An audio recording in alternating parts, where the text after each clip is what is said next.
Hi అండి, అందరికి నమస్కారం అండి. ఈరోజు కాకరకాయ కూర అండి. అంటే మా అత్తగారు ఇలాగా చేసేవారండి.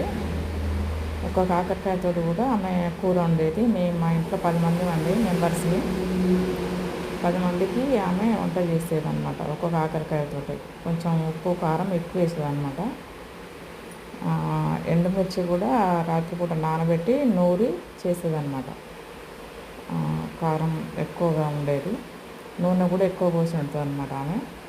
అంత కాకపోయినా ఈరోజు నేను ఆమె వండేటట్టుగా వండినండి. ఒకటే కాకరకాయలు మొన్న తీసుకొచ్చినామండి రీసెంట్గా. అంటే మధ్యలో ఒక రోజు బ్రేక్ అయిందనమాట. అంటే లేట్ అవ్వడం వల్ల పండు పడిపోయింది. ఒక కాయ ఉండగా చేసిందండి. ఆమె ఎలా చేస్తుందో అలానే చేసిందండి. ఆమె ఏం చేసిందంటే చిన్న ముక్కలు కట్ చేసి రోట్లో వేసి దంచేదండి. కొంచెం ఉప్పు పసుపు వేసి దంచి రసం తీసేది ఆమె. నేను ఇక్కడ రసం తీయలేదు, దంచి అట్లనే ఉంచేసిన అనమాట.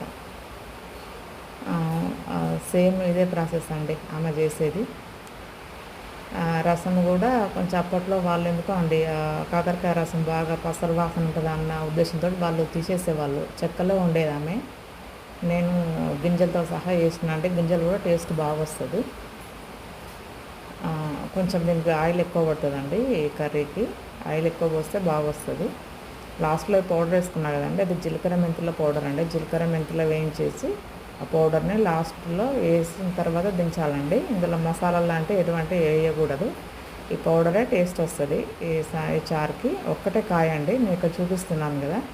నేను ఫస్ట్ కట్ చేసింది మొత్తం పండు వండిందండి. అది పండు వండింది. మామూలుగా గింజలు అయితే తీసి మనం ఎండబెట్టి చెట్టుగా అంటే మొక్కలు నాటుకోవచ్చు గింజలు పెట్టి.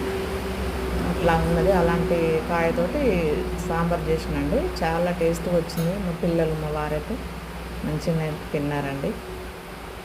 అంతే అండి, మీరు కూడా ట్రై చేసి చూడండి. ఇది పాత పద్ధతి. కూర టేస్ట్గా